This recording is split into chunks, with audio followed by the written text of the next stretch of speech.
Баршамызға сәлем достар. Әдеттегідей сіздермен бірге түс жору каналы. Түсіңізде кеме көрсеңіз қалай жоруға болады? Түсіңізде көрген кеме сізге өміріңізге қандай өзгерістер жайлы белгі береді? Түсіңізде кеме көру көп ұзамай атақ даңқыңыз өсетінін білдіреді. Сонымен қатар бұл күш-жігеріңіз арту және қажылық еңбегіңіздің жайлы белгі беруі мүмкін.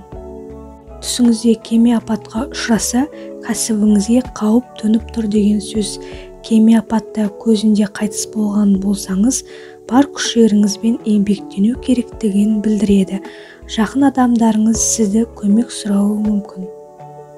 Егер кеме апатын алыстан бақылап тұрсаңыз, достарыңыздың басынан қиын күн туғанда оларға көмектесе алмайтыныңыз жайлы ескертеді. Дауыл кезінде кемеде жүзіп келе жатқан болсаңыз, келісімшарт жасауда көп кедергілер мен қиындықтар кездеседі деген сөз. Егер түсіңізде кеме тоқтап зәкір тастаған болса, шынайы өмірде елеулі өзгерістер болады. Отбасын құрмаған болсаңыз, көп ұзамай екінші жартыңызды кездестіретінін білдіреді.